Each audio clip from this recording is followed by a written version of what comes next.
Hey, everybody, and welcome to another episode of Eating at a Meeting. I am your host, Tracy Stuckrath, and today we are here to talk about ensuring everyone can attend, the key to inclusive event planning.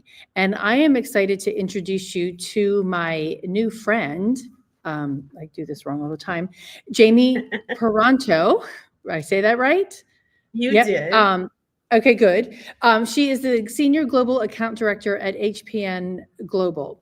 And I literally met her last week. And I met her, and just so you know you can go into what HPN is, but she's been in sales and operations in the meetings industry for more than 20 years. And she's based out of Grand Junction, Colorado. But we were at an event last week. It was North Star Meetings Group's Destination Southwest in Houston, the Woodlands. And I noticed when I came into this meeting space, it was for the reception, and it was 2 flights of stairs. Is that right? Yeah. Basically, Yeah. I think it was 2 flights of stairs to come down. Yes. And to get into the space. That's how I got in. And then I noticed her from across the room. And I was always leaving the room. I just stopped and it's like, can I ask you a question? I'm like, how did you get in this room? Right? Because because Jami utilizes a wheelchair. And the only entrance that I could see was the stairs. And I literally looked around. And so that's how we met. I don't even think I told you my name first. So hi, Jami, I'm Tracy. That is exactly how we met. So it's perfect. Good segue. Okay. Yes, exactly. So, and then I asked if I could take photos of you trying to access the buffet, and because it was a higher buffet than typical, in my opinion. But then we spent the next 2.5 days together. So, so welcome to the show.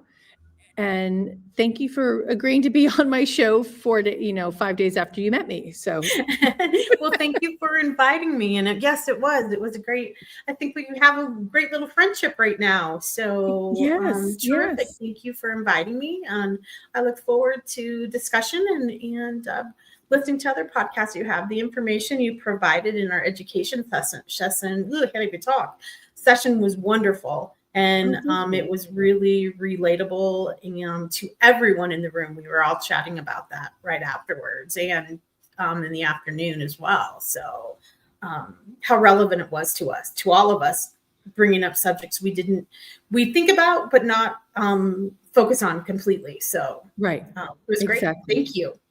You're welcome. Thank you. I appreciate that. And I think, and I jumped on the opportunity to invite you for the fact that we were personally engaged in that experience together. And, and we're not here to, disparage, the hotel for the, the stairways and whatever, but because they did actually recover and do a lot of really good things for you while you're there. But I also want to bring up the fact that you're a relatively new wheelchair user. So you're bringing, with more than 20 years of experience in the meetings industry, you have a different perspective of meetings. So can you talk about, I guess, first, how did you get into that meeting space? And then 2, how has your perspective changed? Well, I am a relatively new user, going on about 2.5 years of being in a wheelchair. At that particular space, I actually will always find someone. I typically also, before I attend any event or even am looking at something for one of my clients, I go ahead and do a deep dive into what facilities are available at the property. I look through everything on a little different eye, but I always look for someone and just ask an employee that's there at the venue, whether that be a hotel, meeting space, event space, a restaurant, and just ask if there are, I see we're down here. Sometimes someone will mention it at first, but I typically will ask, okay, how do I get down there? Is there an elevator? I ask those accessibility questions, and typically they'll say, "Oh, yes, there is. We were, or there is something outside, and that's where we were thinking of that." But also, the great thing is with North Star and Samantha Hammer. Because I've attended many before, she will ask me, do you feel comfortable going outside to get there? Because the accessible entrance is outside. And even before we knew it was raining, would you like to miss the event? Or, of course we say no. But Right. that there is always that option because, do you feel comfortable? And that's just a great question to ask, is how do you feel?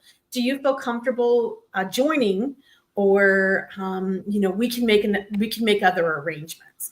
So if you physically don't feel like you can join us, and you would just either, whether that be embarrassment or whatever the feeling is, the program manager typically just ask that question. It's better to ask than to allow someone to feel just not taken care of or not looked after.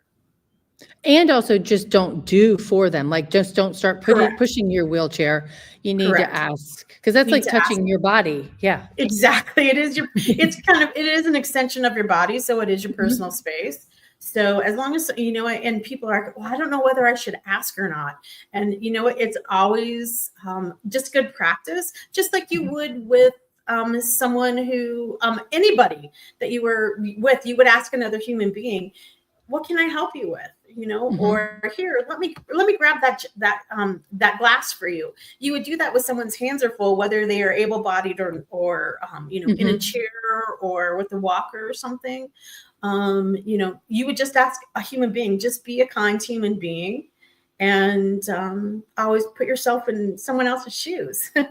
Literally, yeah. And I've talked about it, and I don't know if I said it at, in that education session too, is like, but have you come on that site visit with me, right? To get somebody from your team or one of your attendees, whether it's somebody that utilizes a wheelchair or it's got food allergies, have them review the menus or go on the site visit with you to see how it actually, they would get to that space.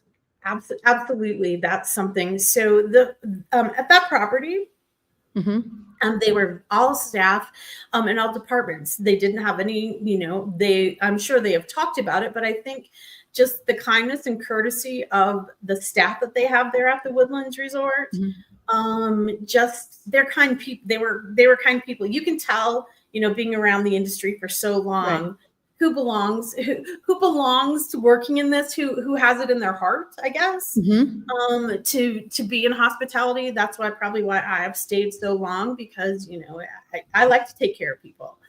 But they stepped in, and, it was great for them to take me outside they were very apologetic. I'm sorry that it's raining. It's like, well, that's an act of God. We can't change that. Right. Exactly. But I can, I'm not going to melt, but let me go grab an umbrella. It's like, no, we're just going down a couple flights of stairs, but it was outside. But part of that was they couldn't do anything about it because of the age of the property. Beautiful property, beautiful room. But again, we deal with architecture and other things that, we didn't think of in the 60s and 70s and 80s, before ADA and everything.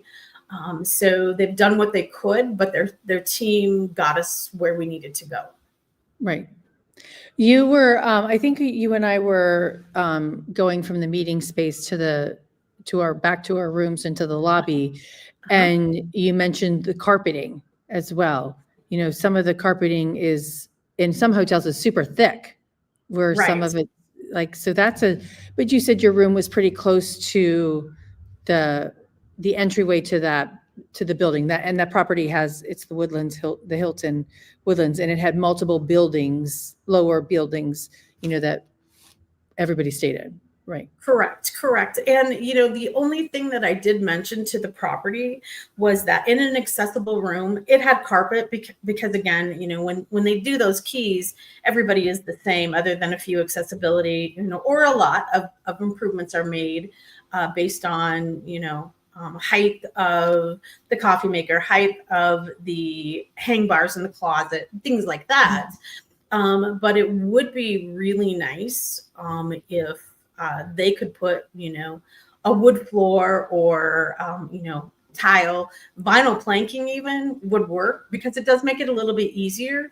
I am in a manual wheelchair, so I have a little bit more, but if, I guess I'm a little lower to the ground and I can push myself, but it's hard to even just take my luggage with me.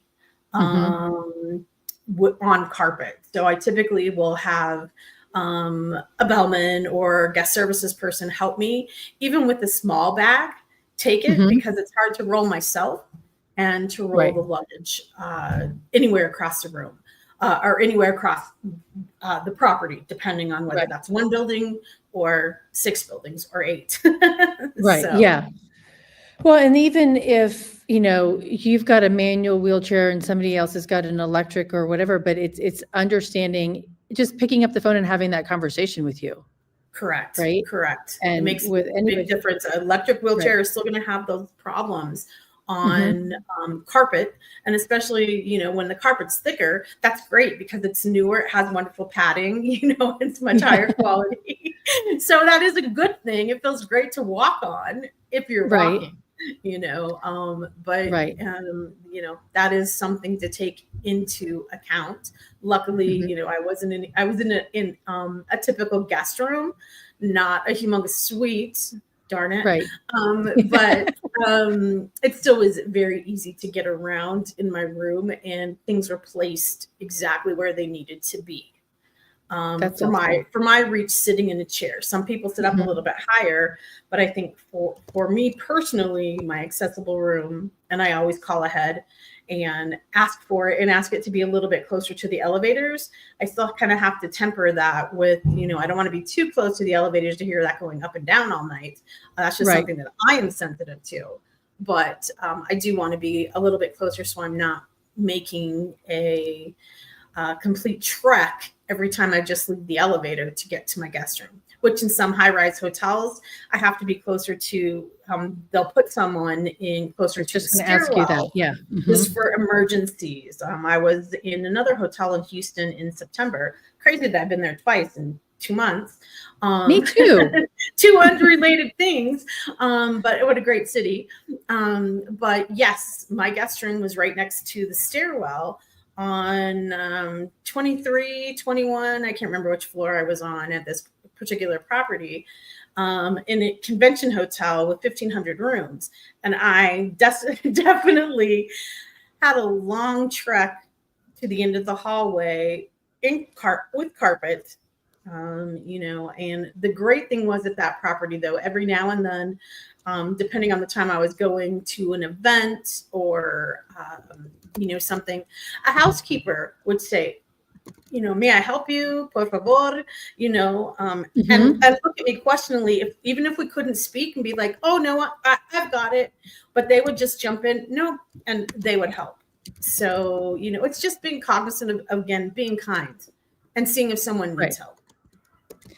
Well, and it reminds me of a gentleman who, when I spoke at the North Star Independent Planners event conference a couple of years ago, Jack Molisani, in the middle of my session, literally jumped up out of his chair. And he's like, oh my gosh, I never thought about that with my attendees. And what's the emergency plan to get them if they're on the 23rd floor, if they're a wheelchair user, right? How do I make sure that they get out of the hotel? So, that was like 4 or 5 years ago, but I can still remember it because he literally jumped out of his chair saying, I've got to think about that. And it really does make a difference. It does make a difference. That's by having a wonderful front desk staff that whether they know, they mentioned that to me when I checked in at the front desk at this particular hotel that I was at. and said, I don't have you close to the elevator, but I need to put you in this accessible room, and I don't have another. This is where it's best. And working in operations and starting at the front desk, I understood why. Mhm. But again, it's just that kindness and explaining, because other people might not know. Just because I'm in the industry and I worked at the front desk and I know how operations works, where I have to be placed. It just needs to be explained. This is why I can't put you here. I need to put you here just in case there is an emergency. Same reason why we always learn about how to put on our masks on the airplane. Heaven forbid that something happens to us, but they still tell us every single time we fly. How to do that, and we have to be prepared. And so people, just thinking, and that's changed my perspective a little bit, because yes, physically I even see it, but figuratively and literally, I do see see things from a different perspective, which is great, because when I'm traveling, some of my colleagues from HPN, they're like, oh, I just started taking care of my mom and dad now, and they're in their 80s. Late 70s, 80s, and now I know what I need to ask, like you do. One of my very good friends, she says, I travel with my parents a lot. They come with my husband and I, and now I ask, is that they gave us an accessible room, but it had a bathtub. Well, she can't lift her leg over. I don't have a leg, so I have to have a roll-in shower. But she said, I call and ask. I said, and that's the thing is, a bathtub, not everybody can get into. Someone with one leg, like myself, I cannot get into the bathtub. And an older person can't. Yes, accessible, and it has the grab bars, but my goodness, how does she lift her leg to even get into the tub? And that's something that people don't always, and that goes again to with eating, eating at a buffet, Right. Yeah. Everything, even getting coffee. Right. Exactly. Well, and I think I showed some pictures, of, buffet heights, and like Right. and where we were. I mean, but even the breakfast ones were pretty high. They're just their tables, and I know I'm sitting at a 72-inch round. I'm at the Brawley Convention Center. There's a convention going on behind me, or downstairs. But thinking about the table heights of everything that you do, because we're also then raising the chafing dishes, right? They want to make physical differentiations to make the table look prettier, right? Versus putting those just, here's 12 ugly chafing dishes, right? Right. But it makes it hard. It does. Yeah. The nice thing being at my level, I can always, if the print is big enough, I can read the sign. But if the print's not big enough, that also gives me a disadvantage. But, as we think about how, the varying heights on how tables are set, buffet tables, or even tables that we sit at, meet at, or eat at, or just dining at, we don't think about, the presentation is such a big part of what the culinary team does. It's, they think about it, it's art, and they think about that. And when the buffet tables are a little bit high, and I think when we're eating, and food is such a big part of, having a communal meal always brings people together, like you talked about. But if you can't see what you're eating, or all you see is that silver chafing dish, someone can explain it to you, but you don't know what it looks like. And we do still eat with our eyes a little bit as we're loading our plates up, or deciding what we want to eat. If it's not a plated meal, we definitely do that. And we're not able to see anything at all. Even with the description, someone will typically walk with me. I always have, in our industry, it's great because we take care of people, all of us. And so someone will always ask, well, let me hold that for you, or let me get that and I'll come back and get mine. But the great thing is, especially at the hotel that we were just at, everybody, whether they noticed a need or not, stood ready and willing, next to me. Let me do that. Let me help you. And just teaching your staff to just be recognized. Anything that has maybe a little bit of of difficulty, even handling a glass and a plate. Even when I wasn't in a chair, receptions are hard. I can't hold on to my plate and hold on to my drink, and my cocktail is a little bit more important than my food is. So how do I? And then use a fork. Yeah. Otherwise, you're like licking the plate. And I'm talking and all of that. Right. It's hard enough to do that rather than having another a limitation or I guess it's a little. It's just the way things are. So you kind of adapt, but Right. it's already hard enough as it is trying to mingle at a networking reception with food and drink in your hand. Right. Exactly. All right. So Felix just popped in here on LinkedIn and said, it's good thing to hear people reactively say, quote, I've got to think about that. What is better, I feel, is to equip people to think proactively, holistically, system-wide. Love that, Felix. Yes. Yes. Definitely. Thank you, Felix. And we have to think about it for the holistically, thinking about how do we create that inclusive experience across the board. And that's where it's like having someone who utilizes a wheelchair attend the site visit, or somebody, with food allergies, ask questions about the menu before you post them, or, how actually one year this was, and I know I've told this story before, but this was back in 2004, 5. I was at Disney and we did a scavenger hunt across Epcot. And at the end of the event, one of the attendees was like, I really wish we were told that we were going to be walking 5 miles today, because I would have adjusted my pain medicine on my side. And he's a former NFL football player. So he has that audit that he can adjust it on his thing. But this is before, and I'm going to say, I didn't think about that, right? Like, hey, we need to tell people, hey, this activity is going to be doing this. Are you comfortable with this? It's, as Felix said, be proactive about it. And you don't want to give away the secret if you want that, but you have to let them know the physicality needs of that activity. Correct. Some people might not be, want to share any of that information, but if we are being proactive and asking that question and thinking of it in all aspects, kind of just, a quick thing when I am sourcing for clients with meeting component, I, think about yourself, even if you're not in a wheelchair or have any needs, put yourself as an attendee. Just a quick think as you're starting to plan, how am I going to get them? And is 10 minutes enough, or do we really need 20 minutes to get people back and forth? Because there might be people with challenges getting back and forth between events or to another area.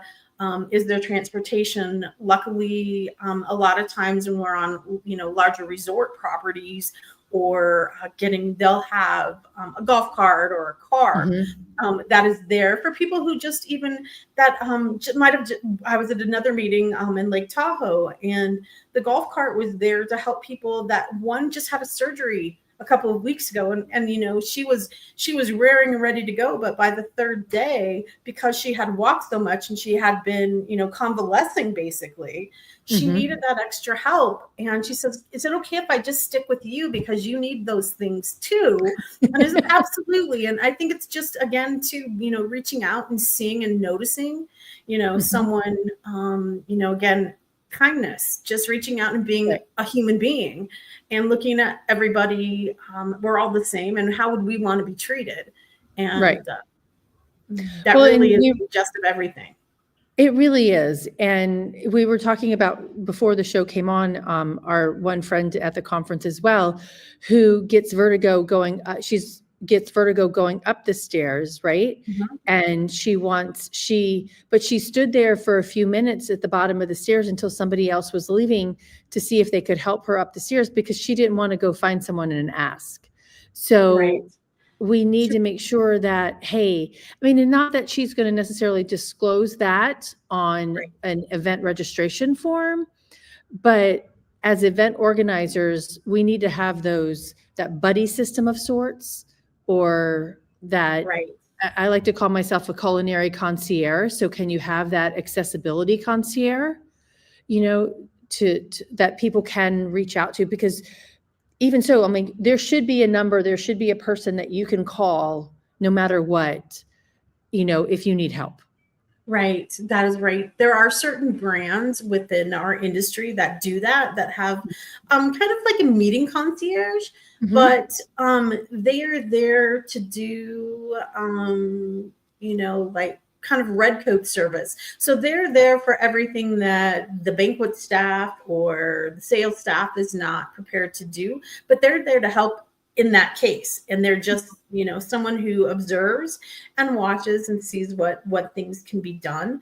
Again, too, after the pandemic and, how cognizant everybody is on salaries and budgets and things like that, they're not always able to staff that extra person, but maybe putting someone on your team with who you have is allotted to the function, just making someone kind of a captain to be this is your job tonight too, is in addition is to just kind of be on the lookout, remind everybody before shift, when we have our little shift meetings before an event starts, to just say, reminder, there might be some people with needs, whether that be a visual need as well. They could have blindness and need things explained to them, and also help, anything, just to have a champion that can help your team, whoever is there. That's that champion's job, is to put that extra little personal touch, and whether but always just to ask, may I help you? What can I do? May I help you? And if someone says no, I've got it, don't take that as an affront. Just say, okay, thank you, but please let me know if you need anything in the future. I'll be happy to help. And that's some people get offended if you say no, and it's not a bad thing, but it's just polite to go ahead and ask if someone needs help. Well, and I think I love the idea of giving that role to everybody, a different person at every event, right? Because it gives them a different perspective. But I also think, and because we were chatting with some of the servers that were there, they've been there. One guy who's setting up a table for me and Samantha has worked at that property for 40 years. Right. So they are proud of their job. And I met a server at a hotel in Hilton Hotel in Orlando, just happened to be a Hilton as well. And he came to the United States not speaking English at all, put his kids through college, 30 years at that one property, right? And they love their job and they love to be helpful. They want to be, and I think sometimes we discount, that servers are servers. Servers are people, and servers are there. They love to support us, and we can't do our jobs without them. Exactly. Well, and I'm thinking of, on our way back from an event, we had our driver, because he had driven me around different places, because we were not just at the resort we were at. We became friends. He showed us that video of his daughter's wedding in Dubai, and it was a family wedding video that he was so proud to share with us, because we had become friends, because that's the type of service and human being that it was, that he really wanted to share that with us, because he was with us all day, in different spots, for 15 minutes here, for 5 minutes here. But he felt comfortable showing us and wanted to show how wonderful. And it was probably the best wedding video. It's one of the best presentation videos ever that I've ever seen. But he was, that's what his feeling of warmth was. And that is, again, too, just humans interacting with humans. And that was probably one of the best parts of this whole trip. And it was with, our driver of a car that North Star had got for me, because of the accessibility to get into the car, and it was lower to the ground, so it made it a little bit easier. Made it a little bit easier for me to transfer to, which I don't normally have a problem, but it was that kindness of thinking, oh, I need to get a lower level vehicle not necessarily a car, but an SUV that has a little lower bottom, because it'll make it easier and that was just the meeting planner thinking outside the box, telling the destination. It's that communication, telling the sponsors of the event, the Woodlands, visit the Woodlands, and then them communicating that with the transportation team and Access, who was handling drivers, our motor coaches, all the things that we traveled on for what we were doing there. So it's just, again, that full communication that everybody just needs to be aware. And I think it's better to make sure that through the entire process, same as people with food allergies or other type of intolerances, that we communicate until it's better to give extra information. And then if you need it, you have it, rather than forgetting things, I guess, is what I want to say, is just give them information, and they will utilize and make sure that they are looking at every single thing that we have, that the meeting planner or the convention services manager has passed along. And don't feel anything is too small. Always just mention it. This person, is highly sensitive to, really fragrant flowers. So of course, which we shouldn't be putting on tables anyway, but sometimes it happens because they're beautiful. But we have to, think about those things, because that affects someone that might have an anaphylactic episode because of a smell, or it brings back a memory that triggers something else. So we have to be kind of cognizant, but make sure that if you know of something with an attendee, or I knew, another attendee because we were in Seattle together at a totally different company meeting, and he remembered and he saw me and he's like, Jami, here, let me help you. And was like, Alex, this is wonderful. Thank you. So good to see you. Were we in top? No, we were in Seattle together, 3 weeks ago kind of thing, and it's just, again, here, I know you need help over this. Let me just step in. Kind of thing. So. Well, Felix piped in 2 more times here. He said, how can we ever hope to be successful in whatever we are doing without considering and involving the direct beneficiaries? I love that feeling. That was a great question. Yeah. And then he just said he's got to run. Thank you for this chat. So he's actually a new friend on LinkedIn. I've never met him either, but he's from Canada and he does food safety. So well, I want to reach out to him. Thank you, Felix. Yeah. He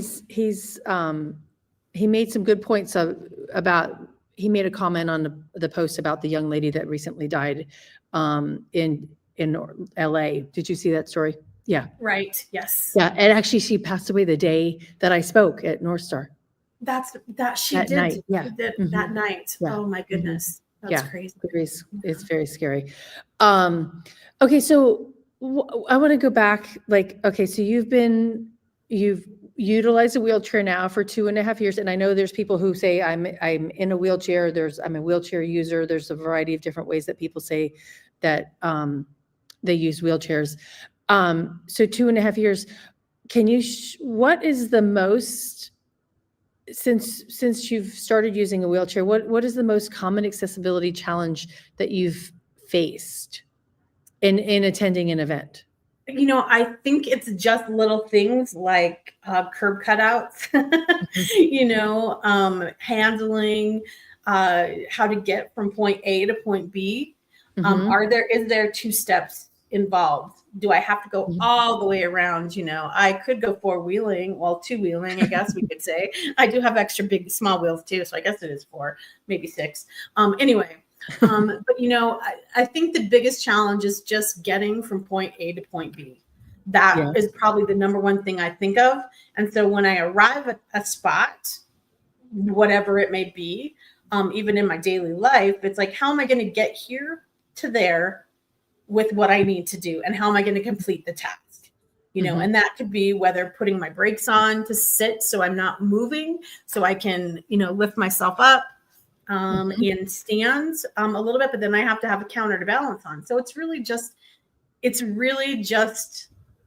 a little extra thought and not rushing into everything, which makes my life slow down and my stress level go down a little bit, because I'm taking time to think about what needs to be done, which, even just a few minutes. Okay, let me take a breath. How am I going to do that? And we have to take a deep breath and breathe, and that helps lower everything down. It doesn't give me anxiety trying to, figure out how I'm going to get here and here quickly, because Mhm. you know what? I will just take that few extra minutes to make it safe for everybody, Right. not just for myself, Mhm. but for anybody around me, so I don't cause a distraction or an impediment in Mhm. how we're traveling, or how we're just, walking from one end of the room to the other end of the room. I Right. will look at how, and that's just the biggest thing, is how to get from point A to point B. Yeah. Yeah. And that's a really good, because we just think, oh, we're just going to walk there. Right. And in my slides, I showed that picture of the beach scene. Right. And there's that walkway, and and what do you do when you get to that end of the walkway? We as planners in designing this inclusive experience need to think about that. Is there an accessible beach wheelchair, or are you putting those really, I don't know what they're called, but they're the beach mats. They were actually originally designed, I believe, for the Marine Corps to get Humvees on the beach.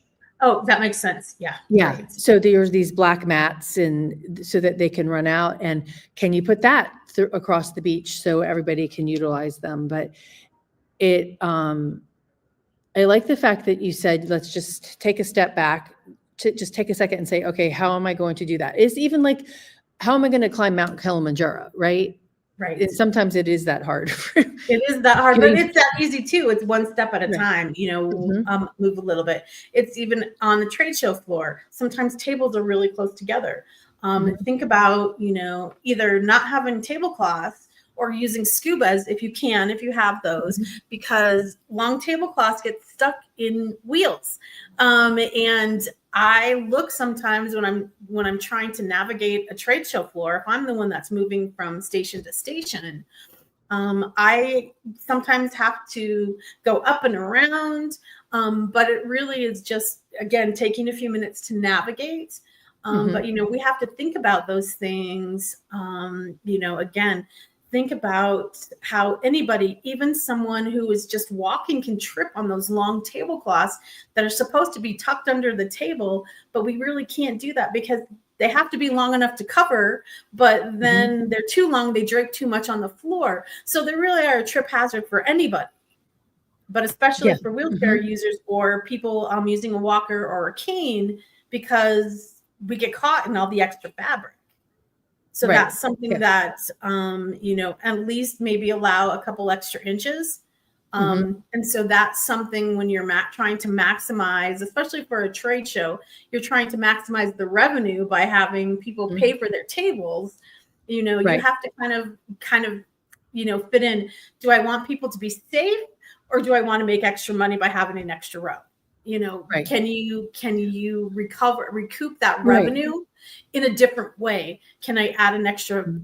$25 to everybody's fee, maybe, or if Right. that is, if that fiscally makes sense. But you Mhm. have to think about that as well when I you're love laying that. out Yeah. your design, and Yeah. think about, is there another sponsorship, or can I have someone sponsor the table linen, and then we can pay for scubas if someone is Mhm. sponsoring all the linen for the event. Right. That also too gets, someone's name out there. It's publicity Right. as Yeah. well, and marketing. If linens and such help do all the table Yep. linens, and see, Mhm. I just want to make sure that, in a conference center, an IAC conference center, again, there are no table coverings. Right. But not every, and also too, if you were in a property that, or a venue that is widely used, you like those table covers, because again, too, you're not always having to buy new tables, because they have to look Mhm. wonderful Right. all the That's time if true. there's Yeah. no covering. Mhm. So you have to think about that too. So, Yeah.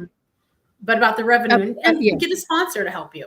Right, totally. Well, and I'm going to put this up here from Nancy real quick, and then I'm going to come back to say that. This is a little bit long, but without getting too personal, I started looking at accessibility more critically when my dad, who has Parkinson's, was using his walker. Different mobility challenges, but the simple task of opening a restroom door, fortunately, he has some upper body strength, but I'm not sure how successful he's been from a seated position. Really good point.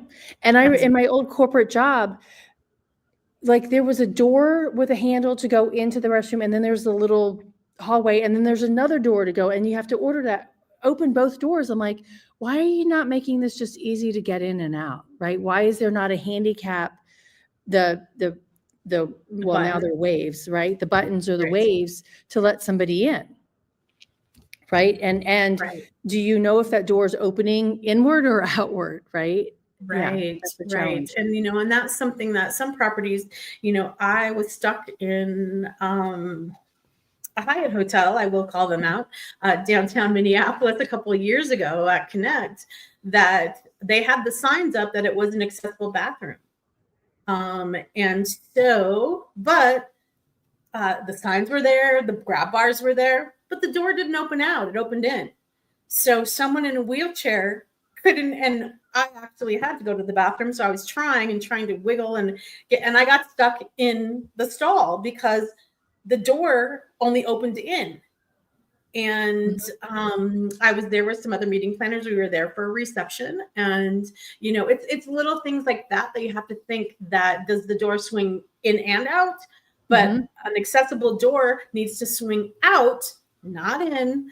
For people to use, especially for someone who's in a walker, they have to have that door come out so they can move and position themselves, moving with the walker as well, because it's a little bit harder because they have both hands that are typically holding on to move themselves and to steady themselves with both hands being used. They're not able to do that. And if someone is not paying attention, or there's not someone there to help, because again, we all like to be independent as humans. And using that walker, but that's where, again, too, just kind of think about it for a second, helping your elderly parents, helping a smaller child, even kind of thing that you need to know and think about that. And it goes back to, thinking about others and not necessarily just always being the me, and thinking about others around you. Yeah. Well, and I want to go back to the thinking about the room design as well, and thinking through how you are going to access that space. But think about when we design our floor plans, right? And you have to get them approved by the fire marshal, and it's 6 feet between the tables. But when you put the chairs there, and then you put the people in the chairs, there's not 6 feet between those tables anymore. So if you did not get into that room first, ahead of everyone else, and I know somebody who experienced this, you can't get through the tables. How are you going to get, and especially if it's assigned seating, or even if not, what if you wanted to sit up front and now you can't get to those front tables because everybody's sitting in their chairs and in conversation and not thinking about Jami trying to wheel herself through the room. Yeah. Right. But it's also too, I think, because when I sit in a chair, not a wheelchair, but I'm sitting in a chair, I'm one of those people that sits on the front edge of my seat. So I don't pull myself all the way into my chair back. So you have to think about how people just sit down. Right. Some people sit all the way back with their chair back. Some people like to sit on the edge. I'm doing that right now. Yeah, totally. Yeah. And so I think fire marshals need to rethink too, like, hey, needs to be 6 feet between the chairs, not between the edges of the table. Correct. Yeah. Correct. Because again, back to back and in rounds, when you're trying to maximize, you have to really think, is it really worth putting those 2 extra, rounds of 10 in there? I mean, comfort level for people. Also, too, you have to think about when the tables are that tight, banquet servers with their big tray jacks, how are you allowing the servers to be able to do their job efficiently and even, acceptably, if they can't even move and they have a tray, we can't move, just trying to like get a 70-pound thing. They have that big old, they have the big tray that they're trying to carry with everybody's food or drinks or anything like that. We don't take that always into effect about how the servers are going to move around and be able to do their jobs, to the best of their ability. We're setting them up to fail. when Right, we're not allowing exactly. them to have the space they need to do their jobs.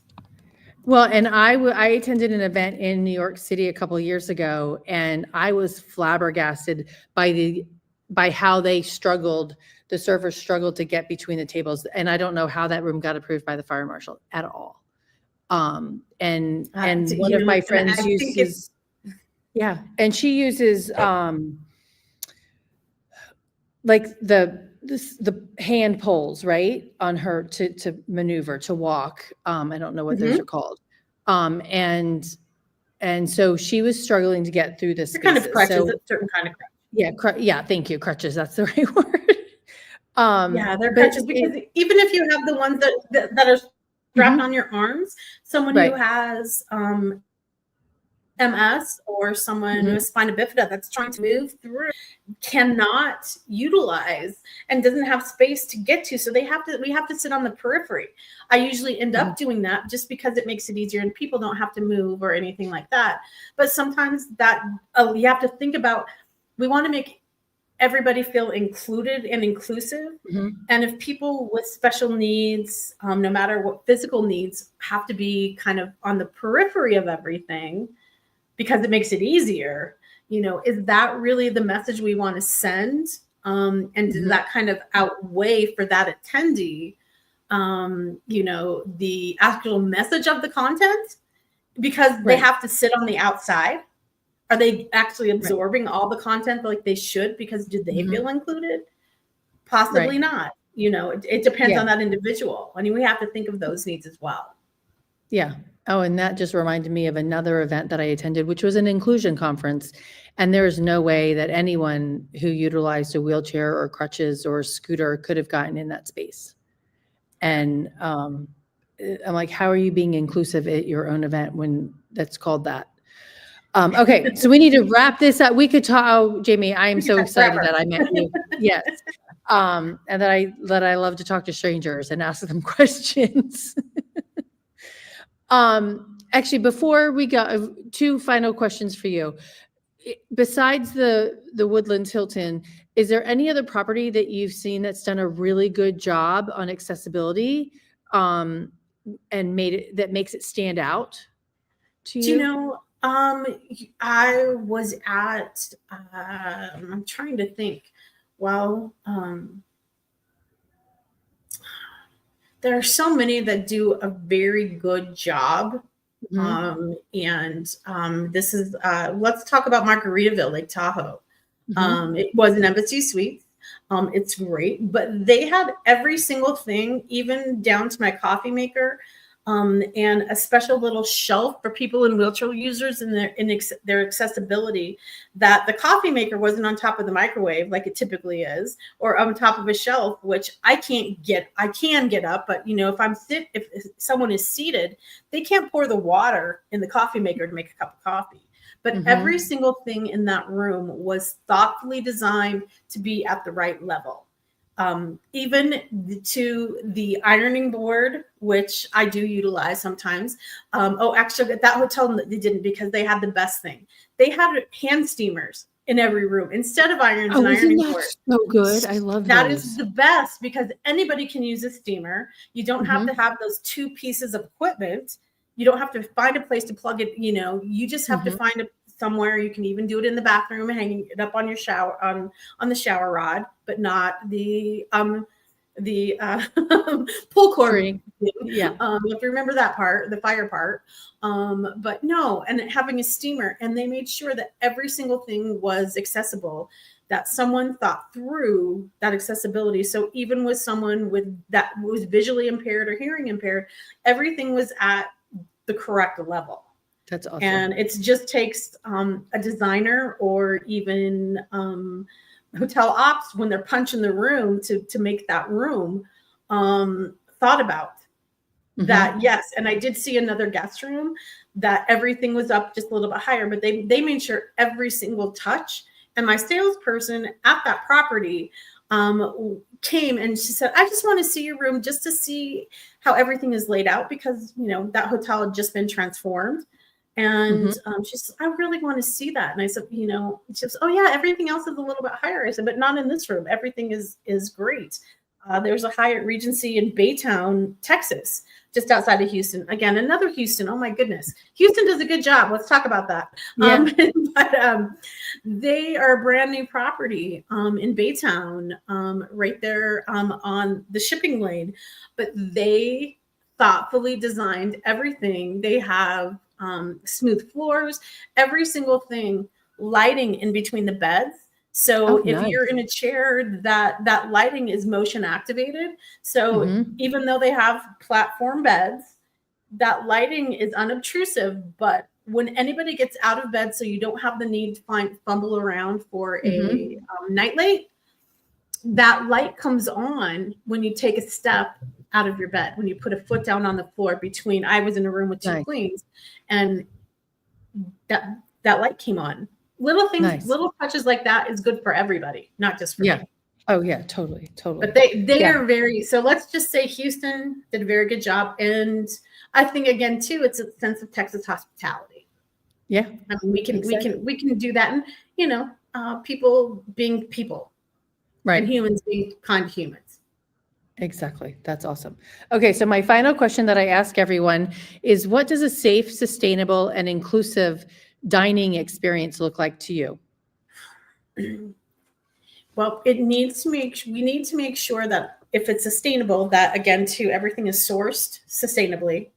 Mhm. That we are making sure that we don't have any allergens, that anybody with any dietary needs or any religious needs can eat. Because again, sharing that meal is such a wonderful thing. I think it was in yours, in your presentation in your education session, when you were talking about, having a meal rather than doing a spreadsheet, Yes. brings people closer Yeah. together. So, Mhm. but I mean, to be have sustainability and be safe is really just looking at all the components, making sure that tables and, but again, too, that you're really looking into and asking those questions about your menu items too.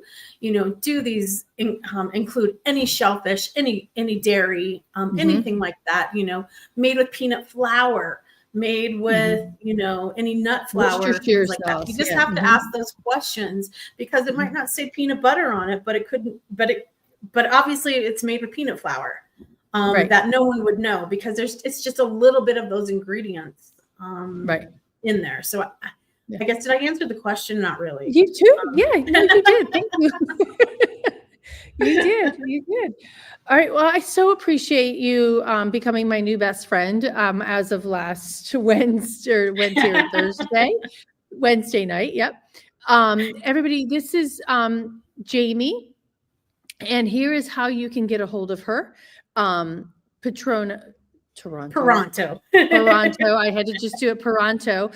There's her LinkedIn profile that you can connect with her on there. And Jamie, I really do appreciate you being here. Thank you. Well, thank you for asking me. This was wonderful. You're I was a welcome. little bit apprehensive. I talked to you about that. I don't do these kind of things. Yeah, This is what my brothers do. I don't do this. So thank you you did very much. fantastic. It was a pleasure talking to friends. We'll see. That's why, because you're just talking to friends. This is great. Exactly, exactly. Yeah, I appreciate that. And all right, everybody, because it's the end of the year, I've created a new survey about the show. So I want to get your input on the show. So if you don't mind taking that survey, I'd appreciate it. eatingatameeting.com/survey. That's pretty easy. So let me know what you think, and so I can improve for next year. And Nancy just piped in. It says, "Thank you, Tracy and Jamie. Great session." Thank you, Well, thanks Nancy. for joining, Nancy. Yeah. I'm always Um, here. We have a joke in my company that I'm the accessibility ambassador. I should wear a sash. yeah, you should. And that's just because, again, 2 years. So Shannon Mhm. Frank, one of my colleagues in Indianapolis, we came up with that. So if you want to talk to anybody, you need some accessibility accommodations, I'm the accessibility ambassador. Nice. So That's awesome. I like that. Thank you. thank Okay, you. You're welcome. All right, everybody, until next week, I'll be back. Next week is going to be the last episode of the year because I'm going to take Christmas off. And maybe I'll do one on New Year's Eve. Who knows? I don't know if anybody will be around. But until next week, stay safe and eat well. And thanks for tuning in. Thank you. Bye-bye.